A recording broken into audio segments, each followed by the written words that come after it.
और वफादारी से अंजाम दूंगा। जय भीम, जय मीम, जय तेलंगाना, जय फलस्तीन, तकबीर, अल्लाहु আকবার।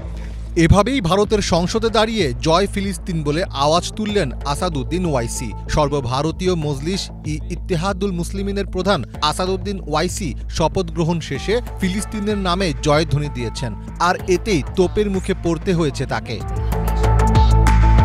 ভারতের হায়দ্রাবাদ আসন থেকে পঞ্চমবারের জন্য নির্বাচিত ওয়াইসি উর্দুতে শপথ নেওয়ার পর জয় ফিলিস্তিন স্লোগান তোলেন।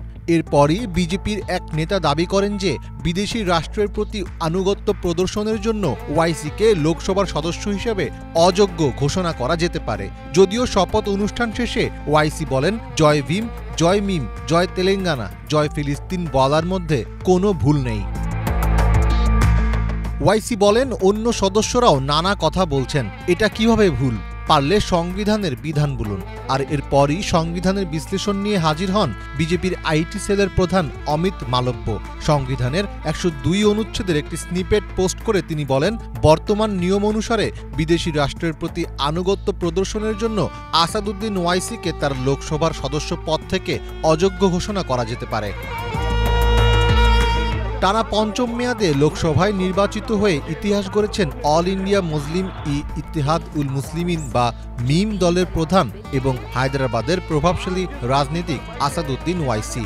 অবশ্য ১৯৮৪ সালের পর থেকে দলটি এ আসনে কোনো নির্বাচনে হারেনি।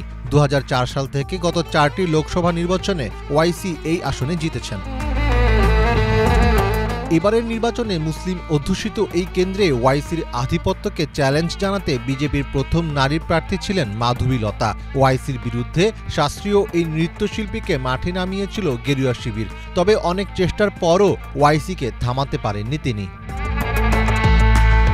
৩ তালাক রদ করার বিরোধিতা থেকে শুরু করে বাবরি মসজিদ ভাঙার ইস্যু বা নাগরিকত্ব আইন, সব ইস্যুতেই মিস্টার ওয়াইসি ছিলেন সরব।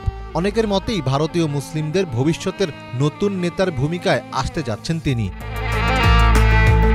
১৯৬৯ সালের ১৩ মে হায়দ্রাবাদের জন্ম আসাদুদ্দিন ওয়াইসির। তার বাবা সালাউদ্দিন ওয়াইসিও ছিলেন একজন সাংসদ। আসাদুদ্দিন পেশায় একজন ব্যারিস্টার। লন্ডনে আইন নিয়ে পড়াশোনা করেছেন তিনি। সংসদে সবচেয়ে বেশি উপস্থিতির বিশেষ নজিরও রয়েছে তার। ২০২২ সালে সেরা সাংসদের পুরস্কার দিয়ে সম্মানিত করা হয়েছে আসাদুদ্দিনকে।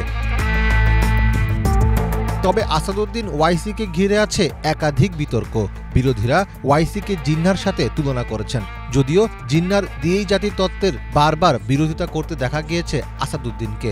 তিনি হিন্দুত্ববাদী আদর্শের বিরুদ্ধে, হিন্দুদের বিরুদ্ধে নন, সেটি বারবার স্পষ্ট করেছেন। মীর ফজলে রাব্বি, বাংলা ভিশন।